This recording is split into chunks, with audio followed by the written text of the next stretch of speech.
Bilangan pasal 14. Pemberontakan umat Israel. Lalu segenap umat itu mengeluarkan suara nyaring, dan bangsa itu menangis pada malam itu. Bersungut-sungutlah semua orang Israel kepada Musa dan Harun. Dan segenap umat itu berkata kepada mereka, "Ah, sekiranya kami mati di tanah Mesir, atau di padang gurun ini. Mengapakah Tuhan membawa kami ke negeri ini, supaya kami tewas oleh pedang, dan istri serta anak-anak kami menjadi tawanan? Bukankah lebih baik kami pulang ke Mesir?" Dan mereka berkata seorang kepada yang lain, "Baiklah, kita mengangkat seorang pemimpin, lalu pulang ke Mesir."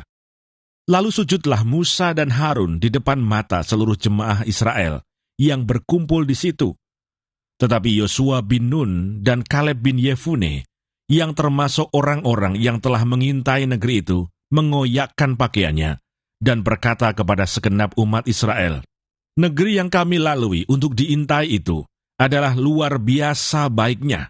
Jika Tuhan berkenan kepada kita, maka Ia akan membawa kita masuk ke negeri itu dan akan memberikannya kepada kita. Suatu negeri yang berlimpah-limpah susu dan madunya. Hanya janganlah memberontak kepada Tuhan, dan janganlah takut kepada bangsa negeri itu. Sebab mereka akan kita telan habis. Yang melindungi mereka sudah meninggalkan mereka. Sedang Tuhan menyertai kita. Janganlah takut kepada mereka." Lalu segenap umat itu mengancam hendak melontari kedua orang itu dengan batu. Tetapi tampaklah kemuliaan Tuhan di kemah pertemuan kepada semua orang Israel. Tuhan berfirman kepada Musa, "Berapa lama lagi bangsa ini menista aku? Dan berapa lama lagi mereka tidak mau percaya kepadaku, sekalipun sudah ada segala tanda mujizat yang kulakukan di tengah-tengah mereka? Aku akan memukul mereka dengan penyakit sampar dan melenyapkan mereka. Tetapi engkau akan kubuat menjadi bangsa yang lebih besar dan lebih kuat daripada mereka." Lalu berkatalah Musa kepada Tuhan, "Jikalau hal itu kedengaran kepada orang Mesir, padahal engkau telah menuntun bangsa ini dengan kekuatanmu dari tengah-tengah mereka, mereka akan bercerita kepada penduduk negeri ini yang telah mendengar bahwa engkau, Tuhan, ada di tengah-tengah bangsa ini, dan bahwa engkau, Tuhan, menampakkan dirimu kepada mereka dengan berhadapan muka, waktu awanmu berdiri di atas mereka, dan waktu engkau berjalan mendahului mereka di dalam tiang awan pada waktu siang, dan di dalam tiang api pada waktu malam. Jadi jikalau engkau membunuh bangsa ini sampai habis, maka bangsa-bangsa yang mendengar kabar tentang engkau itu nanti berkata, 'Oleh karena Tuhan tidak berkuasa membawa bangsa ini masuk ke negeri yang dijanjikannya dengan bersumpah kepada mereka, maka Ia menyembelih mereka di padang gurun.' Jadi sekarang biarlah kiranya kekuatan Tuhan itu nyata kebesarannya, seperti yang kau firmankan. Tuhan itu berpanjangan, sabar, dan kasih setianya berlimpah-limpah. Ia mengampuni kesalahan dan pelanggaran, tetapi sekali-kali tidak membebaskan orang yang bersalah dari hukuman. Bahkan Ia membalaskan kesalahan bapa kepada anak-anaknya, kepada keturunan yang ketiga dan keempat.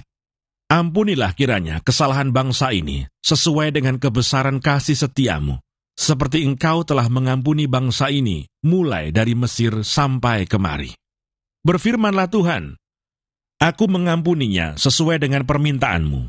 Hanya demi aku yang hidup dan kemuliaan Tuhan memenuhi seluruh bumi.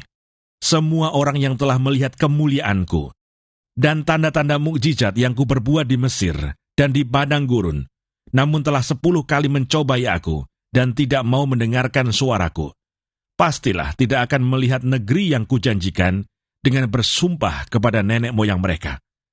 Semua yang menista aku ini tidak akan melihatnya. Tetapi hambaku Kaleb, karena lain jiwa yang ada padanya, dan ia mengikut aku dengan sepenuhnya, akan kubawa masuk ke negeri yang telah dimasukinya itu, dan keturunannya akan memilikinya. Orang Amalek dan orang Kanaan diam di lembah. Sebab itu, berpalinglah besok dan berangkatlah ke padang gurun, ke arah Laut Teberau." Lagi berfirmanlah Tuhan kepada Musa dan Harun, "Berapa lama lagi umat yang jahat ini akan bersungut-sungut kepadaku? Segala sesuatu yang disungut-sungutkan orang Israel kepadaku telah kudengar. Katakanlah kepada mereka, Demi aku yang hidup, demikianlah firman Tuhan, bahwasanya seperti yang kamu katakan di hadapanku, demikianlah akan kulakukan kepadamu. Di padang gurun ini, bangkai-bangkaimu akan berhantaran, yakni semua orang di antara kamu yang dicatat, semua tanpa terkecuali yang berumur 20 tahun ke atas, karena kamu telah bersungut-sungut kepadaku. Bahwasanya kamu ini tidak akan masuk ke negeri yang dengan mengangkat sumpah telah kujanjikan akan kuberi kamu diami, kecuali Kaleb bin Yefune dan Yosua bin Nun. Tentang anak-anakmu yang telah kamu katakan, mereka akan menjadi tawanan, merekalah yang akan kubawa masuk, supaya mereka mengenal negeri yang telah kamu hinakan itu. Tetapi mengenai kamu, bangkai-bangkaimu akan berhantaran di padang gurun ini, dan anak-anakmu akan mengembara sebagai penggembala di padang gurun 40 tahun lamanya, dan akan menanggung akibat ketidaksetiaan, sampai bangkai-bangkaimu habis di padang gurun. Sesuai dengan jumlah hari yang kamu mengintai negeri itu, yakni 40 hari, 1 hari dihitung 1 tahun, jadi 40 tahun lamanya, kamu harus menanggung akibat kesalahanmu, supaya kamu tahu rasanya, jika aku berbalik daripadamu. Aku, Tuhan, yang berkata demikian. Sesungguhnya aku akan melakukan semuanya itu kepada segenap umat yang jahat ini, yang telah bersepakat melawan aku. Di padang gurun ini, mereka akan habis, dan disinilah mereka akan mati. Adapun orang-orang yang telah disuruh Musa untuk mengintai negeri itu, yang sudah pulang dan menyebabkan segenap umat itu bersungut-sungut kepada Musa, dengan menyampaikan kabar busuk tentang negeri itu, orang-orang itu mati, kena tulah di hadapan Tuhan. Tetapi yang tinggal hidup dari orang-orang yang telah pergi mengintai negeri itu, hanyalah Yosua bin Nun dan Kaleb bin Yefune.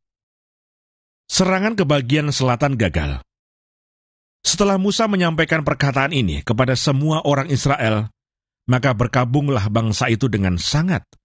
Dan keesokan harinya, bangunlah mereka pagi-pagi hendak naik ke puncak gunung sambil berkata, "Sekarang kita hendak maju ke negeri yang difirmankan Tuhan itu. Memang kita telah berbuat dosa." Tetapi kata Musa, "Mengapakah kamu hendak melanggar titah Tuhan? Hal itu tidak akan berhasil. Janganlah maju, sebab Tuhan tidak ada di tengah-tengahmu, supaya jangan kamu dikalahkan oleh musuhmu. Sebab orang Amalek dan orang Kanaan ada di sana di depanmu, dan kamu akan tewas oleh pedang. Dari sebab kamu berbalik membelakangi Tuhan, maka Tuhan tidak akan menyertai kamu." Meskipun demikian, mereka nekat naik ke puncak gunung itu. Tetapi tabut perjanjian Tuhan dan Musa juga tidaklah meninggalkan tempat perkemahan. Lalu turunlah orang Amalek dan orang Kanaan yang mendiami pegunungan itu dan menyerang mereka. Kemudian orang-orang itu mencerai-beraikan mereka sampai ke Horma.